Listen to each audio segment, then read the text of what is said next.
Reason why I'm bringing up this whole fitness versus faith thing is because when you in shape, when you're not bombarded with negative thoughts or you don't have low energy, you want to do more.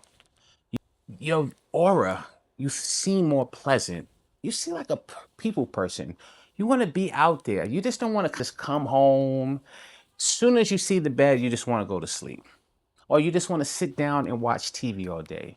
You're not proactive. You're not working on tasks, projects, or doing anything, especially when you have a family. You can't be that guy. Oh, you go to the park with the boys, or you there with your wife, and you just sitting against the gate, or you sitting on the bench and they want to play soccer or hoops or run around, and you just like, I'm too tired, you go and play. That's not the type of life that you really want to have, or the example that you want to set for your kids. Now, I understand that for some people, it's not easy. But remember, you don't want to look at the end goal. It's small, actionable steps. You just need to do your best this day. And then after you get past this day, you want to repeat and do your best tomorrow. But if you look at it like, well, I need to lose 50 pounds, listen, that is a tall task. That's a tall order. And a lot of times we get impatient with life. You just got to go at your pace, be honest with yourself, and do the things that you need to do. Now, in order to accomplish that with anything in life, you have to remove distractions.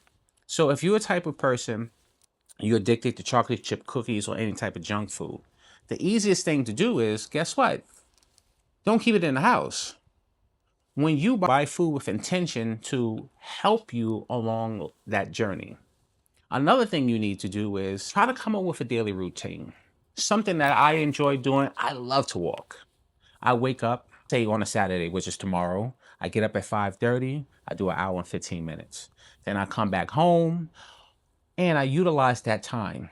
I'm not just walking and looking around. I throw on my headphones. It's either I'm studying scriptures or any type of content that's going to help sharpen me mentally, that I can become a better person in a lot of different areas in my life. There might be things that I'm struggling with in life. So I need something to pick me up. Or a lot of times I might take that time in prayer because I might also be dealing with issues and I need God's wisdom and guidance in order to overcome that. But why is this so important? On two fronts, especially if you're married and you have kids. You always have to lead by example. I don't care what you say. I love a quote that President Benjamin Franklin once said. He said, if you tell me, I forget. If you teach me, I remember. But if you involve me, I will learn. And that's something that we can apply to our daily lives because when we have kids, it's not do as I say, but not as I do. I hear this all the time from my kids. Why do you do that? Because I seen you do it, Dad. I'm pretty sure a lot of you guys heard it.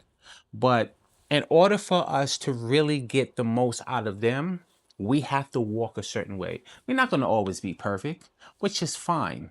However, it doesn't mean that you got to keep on repeating those same mistakes over and over again. This is not a life about being perfect or pretending or putting on a facade on in front of the world.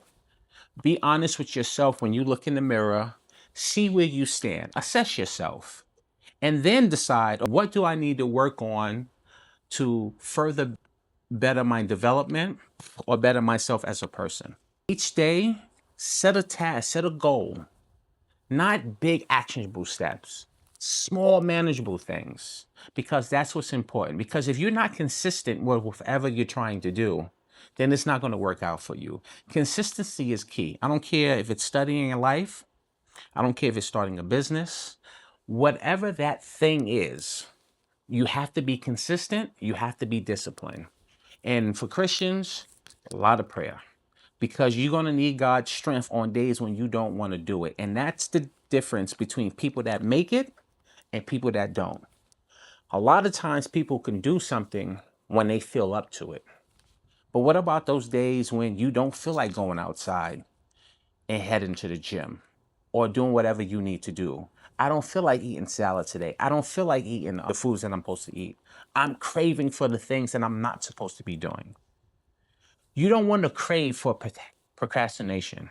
You want to crave for being motivated and being a go-getter. And the last piece of advice I'm going to leave with you guys: don't ever lie to yourself. If you make a promise to yourself, you have to keep it. Because if you can't keep a promise to yourself, how are you going to keep a promise to other people? People value integrity, the right people especially. And you don't want to close certain blessings or opportunities that you could have had. But when they looked at your character, a lot of times you fell short. Why? Because you're not a person of your word. Anyway, until the next time, reset.